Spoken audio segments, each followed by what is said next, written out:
This is a CBC original podcast. You're listening to Alone, a love story.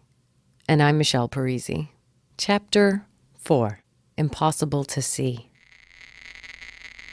Birdie. I'm 8 months pregnant, and I'm a giant, swollen mass. The doctors put me on bed rest because my blood pressure is constantly through the roof. My feet have gone from a size 7 to a size 9. For the last month, each night before bed, the husband wraps my forearms in ice. The ice sort of helps with the agonizing pain, but nothing helps these ankles. I can't even see them anymore. Basically, the last month of being pregnant totally sucks, so I'm relieved when the doctor doing the ultrasound says, "You have any plans today? Because how do you feel about just having this baby?" So I'm induced.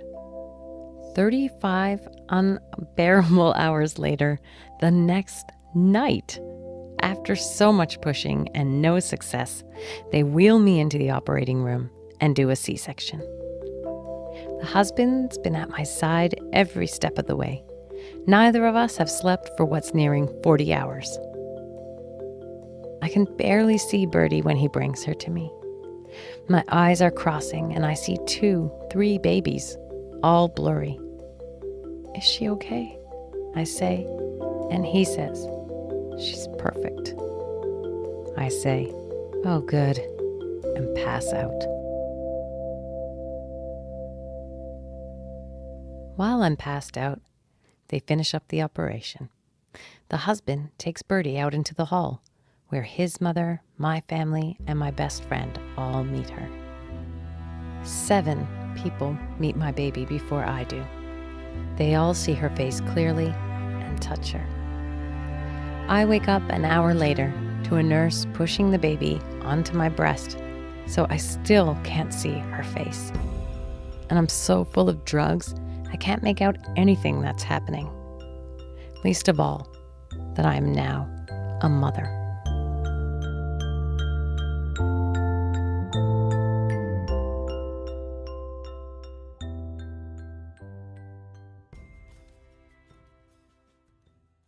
After 5 days in the hospital, we head home. My mother comes with us at first to help out. She argues with the husband constantly. Every breath the baby takes is something for them to disagree on. They both have an opinion on everything. A low-level battle in the background of this new life. I'm too exhausted to have my own opinions. Not that anyone's asking me. I feel completely dissociated. Like if anyone were to look at me, they'd know something was wrong. I feel like an alien. I'm sad, exhausted, freaked out. I know nothing about babies, and this one is now killing me 12 times a day when she's meant to be fed by my body. There doesn't seem to be enough milk to satisfy her, so she's ravenous and tearing chunks of flesh off my nipples. It's the most natural thing for a woman to do, we're told, but it's awful. It's the most physically painful thing I've ever experienced. I would rather have the 35-hour labor again, or have my appendix burst again, or break my leg in 2 places again. Anything would be less horrible than this. The husband and my mom fight all the time, but on this, they agree. Stop breastfeeding. But I feel like a failure of a woman. The husband is understanding and kind about it. He says, "You couldn't have the baby naturally either, remember? So don't worry about it." And he's right. The baby isn't growing. After 3 weeks, she's still under birth weight. So I give up. We put her on formula, relics of a life I will never have again. Instead, life now is just a series of endless days and nights with nothing but her crying and cooing and the vast empty sound of the vast empty house. There's no one to talk to, nothing to discuss. Each morning when the husband leaves at 8, My heart sinks. I watch him drive away until I can't see him anymore, and everything collapses.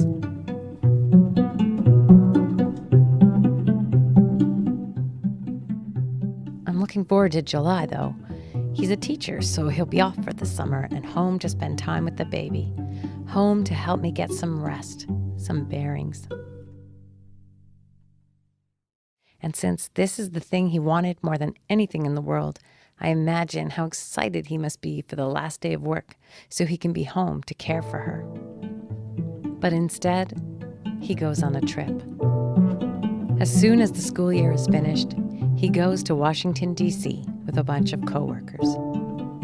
He says he has to, but I can't understand it. Why would there be a mandatory work trip during the summer? Why would he go on a trip when it's his very first opportunity to be home with his newborn daughter and wife? We have a huge fight about it.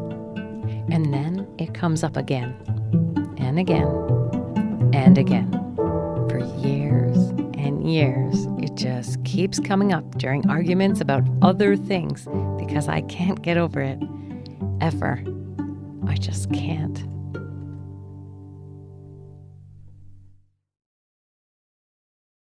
Once summer is over, it's back to being alone in the big empty house. Winter comes early and stays forever. Time moves slower than I ever imagined it could. I play with Birdie, I sing her songs, I feed her, I comfort her, I look at the clock, and it's only 9:30 a.m. I feel like maybe I will die from sheer emptiness, from the lack of people that aren't babies or on TV. I miss my desk at work. I miss meetings and creative conversations and writing and work. I miss work. I know being a new mom is work, but I don't process it that way. It just feels like lonely. I miss talking to my peers about music and art and books. I miss organizing and creating and discussing and laughing. I love my baby, but I don't love being home all day long with her, with no one to talk to. Only laundry and making baby food to break the monotony. I know what you're thinking. You think I sound cold and distant. Not like a mom is supposed to sound when talking about her newborn. Maybe you think it sounds like I don't love my child, that I'm too busy thinking about myself and all that I've lost instead of bonding with her. But that's not what this story is about. I'm not here to convince you that I love her, because I do. And that love grows with every year of her life. Every day I watch Birdie become this funny, clever, kooky person. She fills my life with more joy than anything or anyone. But today, I'm talking about the baby. And I'm sorry if that seems cold, but sometimes, honestly, they're two different people to me. It's hard for me to reconcile the baby and Birdie as one and the same. You were just smiling. Yeah. I was never diagnosed, but looking back, it seems pretty clear I had some form of postpartum depression. And this is what it did. So judge me if you want. But I'm going to return there now, to those early days, those long, endless days at home, alone, with a newborn baby.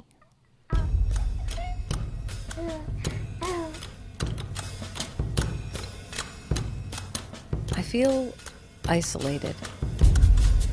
I've always lived downtown, and now I'm in this strange neighborhood. It seems so far from anything or anyone I know. My friends and coworkers all came to visit me when the baby was first born, but after that, people stopped coming around. It's 2007, so social media is barely a thing. Even the internet is a thing I have to go upstairs, turn on a big old computer, and wait for. I don't even have a cell phone. Finding it hard to connect with my friends, and I'm having trouble connecting with new people too. The other new moms in the neighborhood are also put together, like they aren't struggling with this at all. They probably are, I know, in their own ways, but I feel like a disaster compared to them. They're such naturals at being mothers, and they all breastfeed like no big deal. They always talk about how they don't want to go back to work. They love maternity leave. I don't get it. I feel so out of place with my bottle-fed baby and my tattoos, with my love of my job and the world downtown.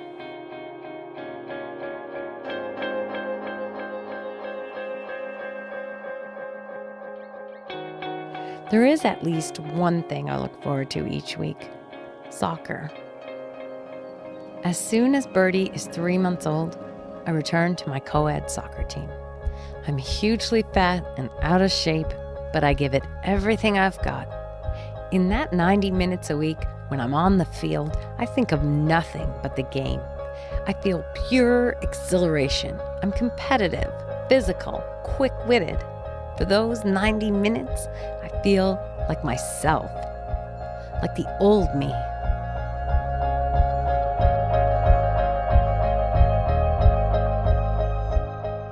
When it's over, I go back home sweaty and happy. Each week, it's the same. I come in the back door and the husband is sitting on the couch watching TV. "How was the game?" he asks, and I excitedly recap the whole thing. He listens patiently and with interest.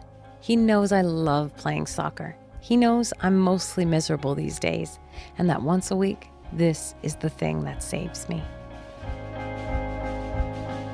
He goes back to watching his show, and I take a shower. The baby will wake up any minute now and will need my attention. I've got to go back to being a 24-hour mom, at least until next Thursday, and those blissful 90 minutes on the field.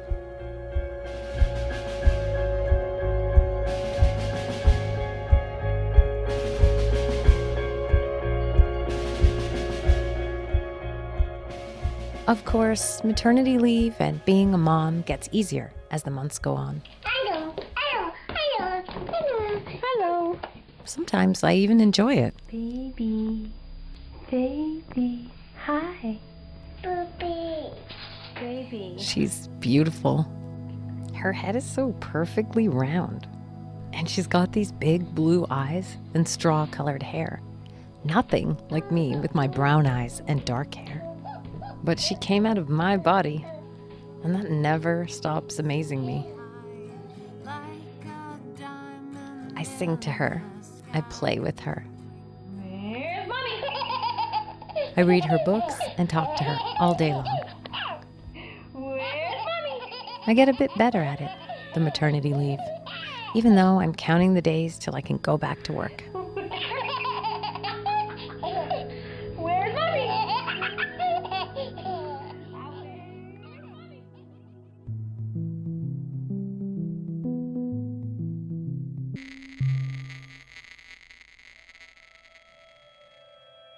I'm in the middle of a soccer game when I first notice it. Man, I keep missing the ball. That pass was so wide. I keep misjudging the distance between me and the ball, between me and other players. I must be exhausted. I'm seriously off my game tonight. It gets worse. The next day, I drive with Birdie to my friend's place downtown. Everything in my field of vision just starts jumping around. The road looks like it's underwater.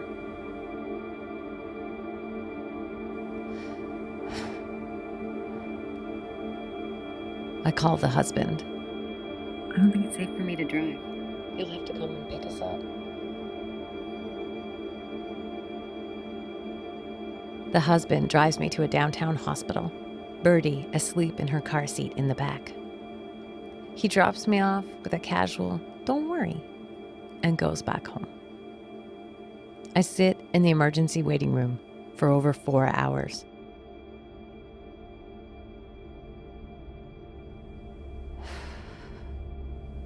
I can't read or see the TV very well, and my eyes hurt a lot, so there's nothing to do but close them and sit with my thoughts. The hours pass slowly. Eventually, I see a doctor, and he sends me to another floor for a CT scan. Then, more waiting. More time alone, with nothing to do but worry. Nothing but endless, blurry hospital life all around me.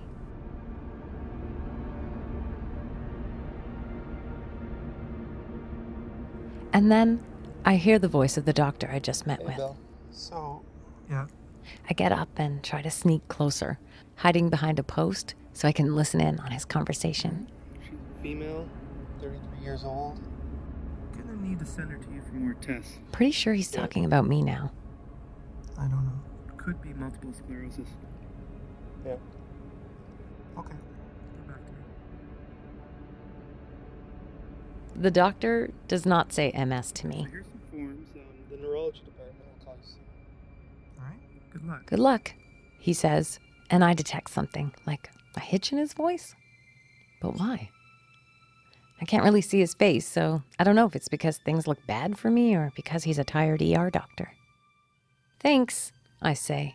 I'm sure whatever it is, it'll be fine.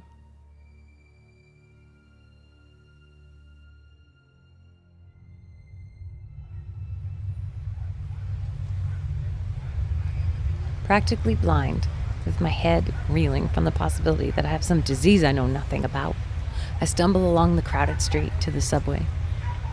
My eyes kill.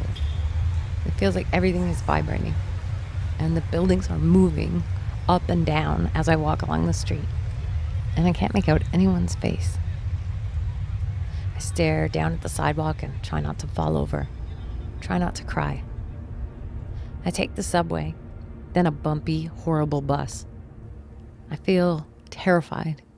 I feel so alone, so terribly and achingly lonely. Why didn't I take a cab or call a friend to come pick me up? Honestly, I don't know. An hour later, I get home. The husband is on the couch, watching TV. For the next few weeks, every day, I take care of the baby, with everything in my field of vision, jumping around like our old TV set used to in the 70s. It's like watching The Love Boat on a glitchy channel. Except it's my life. It's maternity leave, not the Love Boat at all. Yeah, I'm not asking. One night when he arrives home after 10 p.m., I ask, "Do you have to come home so late all the time?" Even through blurred eyes, I can see his body stiffen, his jaw tighten. And then he says, "You need to suck it up, Parise." So I did. I go for MRI after MRI, test after test, doctor after doctor, and I go to almost every one by myself. Then, when Birdie is 11 months old, I'm diagnosed with multiple sclerosis. I'll give him this. He was there for that appointment.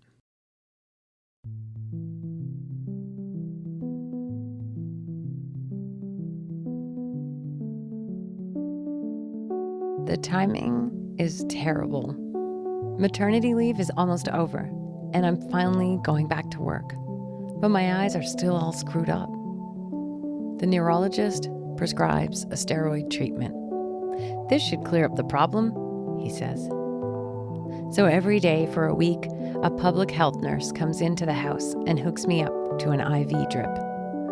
I sit in our spare room on an old futon with the IV in my arm. I can't read or watch TV with these stupid eyes, so I just sit alone for an hour, doing nothing while the steroids flow into me, the taste of metal filling my mouth. It's the only hour of my day where I'm not caring for the baby or doing laundry or cleaning. I'm just sitting alone in a quiet room with a bag of drugs that will hopefully make my eyes go back to normal. They don't.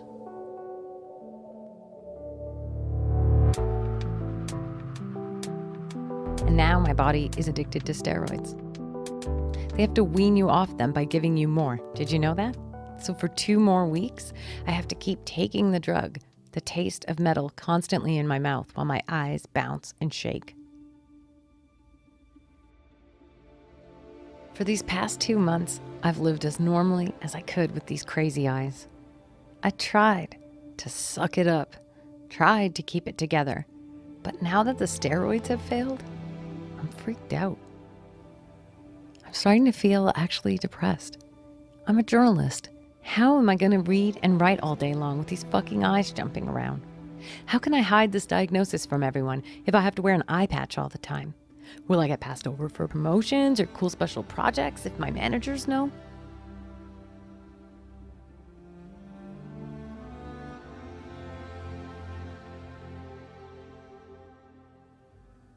My good friend, the practical one, sits with me one day and does what she does best, real talk. She's the only one who seems to notice that I'm getting sadder and sadder. She starts to tell me about a woman she saw on Oprah once, and I roll my jumpy eyes, but she continues. This woman had some unimaginably horrible thing happen to her, and she was like dying or something, but she continued to be upbeat and positive, inspiring everyone around her with her lovely spirit. So Oprah says, "How do you do it?" And the woman tells her she wasn't always like this. When it first happened, she lay in bed all day crying and saying, "Why me?" But then one day, she just thought, enough. She decided to give herself 5 minutes a day to feel sorry for herself, and that's it. Then she had to get on with it until the next day, when she had another 5 minutes to scream and cry and throw things, and then move on. I love this idea. I say to my friend, I can do that. I can only feel sorry for myself for 5 minutes a day and move on. It really sinks into my head as the best idea I've ever heard. And so it's exactly what I do. I plan out 5 minutes a day to feel sorry for myself. And then after that 5 minutes, I say, it's only your eyes. What if it was your hands? That would be way worse. Or your legs. And besides, you can still sort of see. Maybe there's a modification you can do to your computer at work. I start to make a mental list of all the ways I can deal with it. Especially since I won't be taking care of a baby all day anymore. I'll be making a radio show, which is peanuts compared to being a stay-at-home mom. I try walking around without the eye patch. I get my hair cut. I plan Birdie's first birthday party. I wake up one morning and I can see again. Just like that. And so I return to work after a year off, and no one knows what I've been through. I keep it at that. I don't tell anyone. I get back to work, and it feels great. Months later, I begin taking a very expensive drug treatment, a needle I have to inject every single day. A nurse comes to the house to show me how to do it, and the husband sits with me and learns too.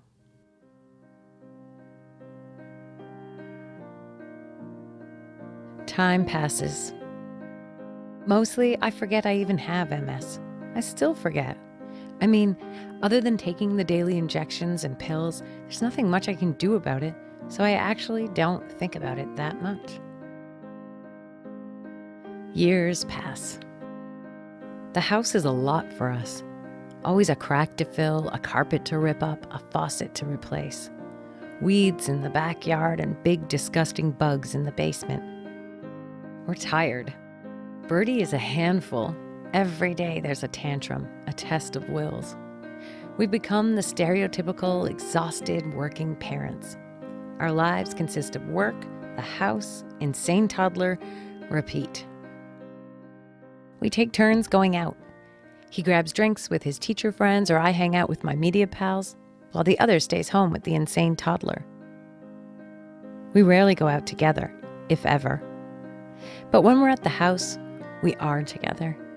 There's always people coming and going, neighborhood children running around, my dad dropping by, or cousins or friends.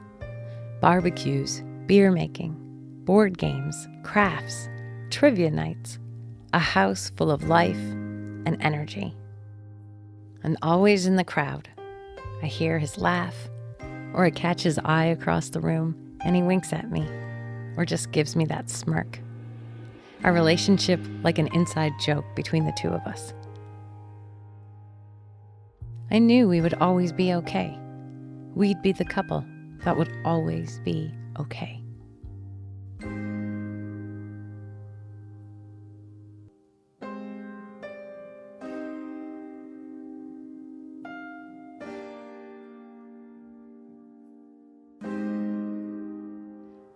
I was wrong.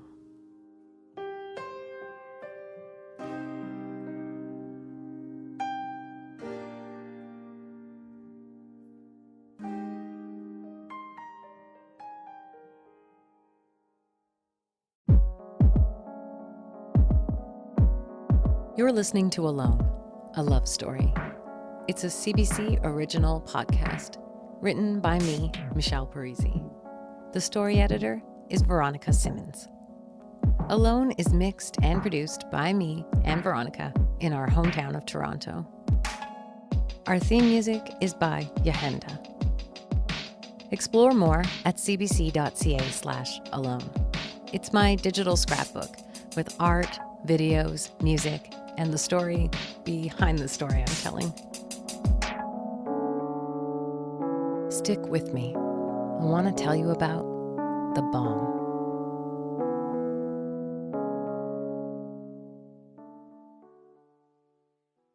For more CBC podcasts, go to cbc.ca/podcasts.